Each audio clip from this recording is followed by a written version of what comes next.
do you think homeless people need the most? I think homeless people need advocates, you know, people who really do care about getting them off the street. And I think they need leadership to help them figure out what they want to do next. Because a lot of them have just been victimized in some way, or lost a job, or had some horrifying experience in their personal life, and now they're homeless and they really don't have anywhere. I know the mainland does send a lot of homeless people here to Hawaii because of the weather, but you know, this is not a place that's easy for homeless. And you know, if it's not weather, which so many other places contend with, then it's the, you know, it's the street problems, and there's a lot of them here. There really are.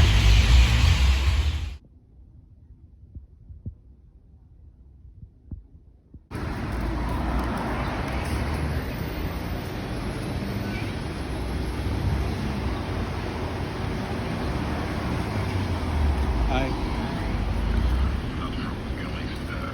You say this is you? You're here illegally? Yes. Are you a spy? Am I a spy? Yeah.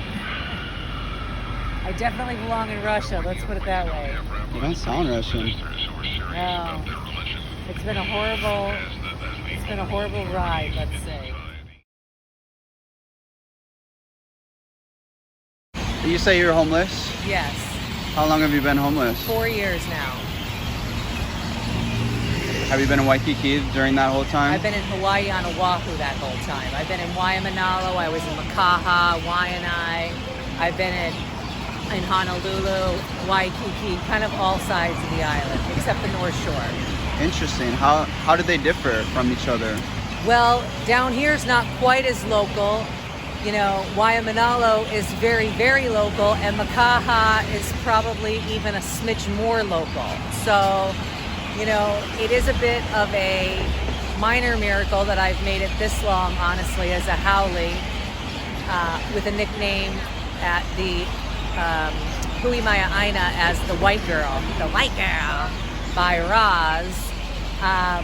You know, it's been hard for me here on Oahu to be destitute with no money, no federal welfare of any kind, because I'm not alcohol or drug dependent and I have no mental problems. So I don't qualify for any welfare, because if you're just down on your luck and you don't have kids, there is, you know, kids that are under 18, then there is no help for any American.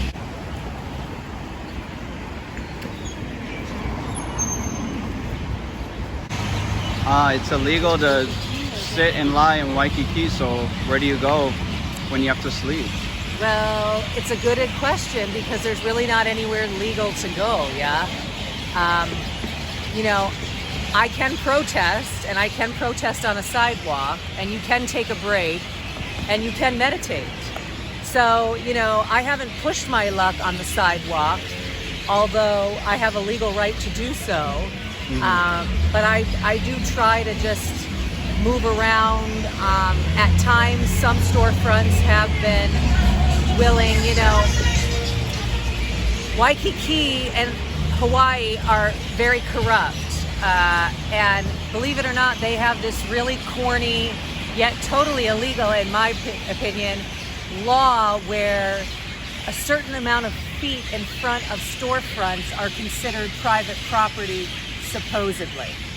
So you'll see a line, it's easy identifiable on that side of the street, about 5 to 6 feet in front of storefronts that goes the whole length of the sidewalk, and evidently, according to security and the Aloha Waikiki security and cops, that storefront frontage of like 6 feet technically belongs to the stores or the hotels. Oh yeah. And so they can, at will, allow people to sit and sleep in those sidewalks should they feel the want to do so, which again is problematic from a legal standpoint, yeah, because you get into being prejudicial if it's just some people, it's not everybody, if it's not kind of black and white.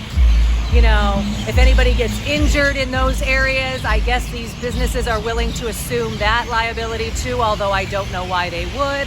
And I'm not sure if I were the state and or city and county, why I would allow them to have that frontage if they weren't paying property tax on that frontage, which I'm almost certain they're not. You understand? So it's a twofer of everybody getting screwed, because I know the city's not really getting tax revenue on that property that storefront has unregulated access and authority to govern. You understand what I'm saying? Yeah. I was kicked out of RVCA by the Hyatt on the pending block. And according to Hyatt security, they have full access up until this hotel here, which is the Espacio. So up until their property line, according to the Hyatt security, they govern all of that sidewalk up until there, that 6 foot of frontage, which to me makes no logical sense at all from a legal perspective, how that can be possible, and why the Hyatt would assume responsibility on an opposing block 6 feet in front of storefronts that it doesn't own. But, you know, these are just some of the abnormalities that I keep running up against being homeless and trying to find somewhere to sleep, because the state is too corrupt to actually use the dollars that are allocated for homeless and instead use it to pay off the police, which are Freemasons, to do their grunt work to keep me homeless. You're incredibly well spoken. I appreciate that. You know, this has been, you know, I speak for a living, I communicate for a living, and it's been necessary to try to advocate for myself, even gotten to this far. Have they ever tried to force you out of Waikiki? Well, describe force. I mean, I've been ticketed unrelentingly. I've been falsely arrested once. I did have someone come up to me the other day. I do want to say, just for anybody who's curious, that I don't pick my outfits, okay? Everything that I wear has been given to me. I assemble it. But, you know, I was wearing a pair of shorts the other day, which were very short. That's the Honolulu Fire Department, which are also Freemasons, in case anybody was wondering. And they too don't do tit shit here. Worthless as tits on a nun, as a matter of fact, in all my interactions with Honolulu Fire Department. A lot of homeless people I talk to actually surprisingly have positive opinions of police officers. Really? Is that not your experience? Not at all. No, not at all. And I would say the homeless that you're speaking to that have positive experiences are undercovers, or they are Freemasons, or they are Scientologists, because, you know, all organizations do have, you know, I have a problem with corrupt government, secret societies, and organized religion. So I've been kind of taking pot shots from all of them. So you don't believe in God then? Are you atheist? No, absolutely not. I definitely believe in divine, but I don't believe it comes in the form of organized religion. When a religion has to start making money to pay bills like mortgages and, you know, utility bills and power bills and security bills, and it becomes more of a business. And I was raised Catholic, and I have yet to receive even a meal from the Catholic Church. Well, the Catholic Church right down there gives free meals every Thursday at 11, every day at 11 o'clock. That's true. Have you been taking advantage of that? Well, the food is not, I don't know if you've eaten the food before. I can't, it's not, unless it's been donated, it's not, I mean, it's 3/4 of rice and then a scoop of something else. And the scoop of something else is usually a Hawaiian offshot, like turkey franks or Spam, tuna casserole type. A lot of it is not something that I eat myself. I did show up twice now for their 4 o'clock on Thursdays. They have an event where you can take a hot shower, you can do a load of laundry, you can get medical care. And I had 2 t-shirts and 2 pairs of underwear stolen the second time I had laundry done. And also I had a dirty outfit put in with my clean clothes in the dryer cycle. I also had my charging that you're allowed to charge there. That was unplugged. And so I've had a really bad experience at that church.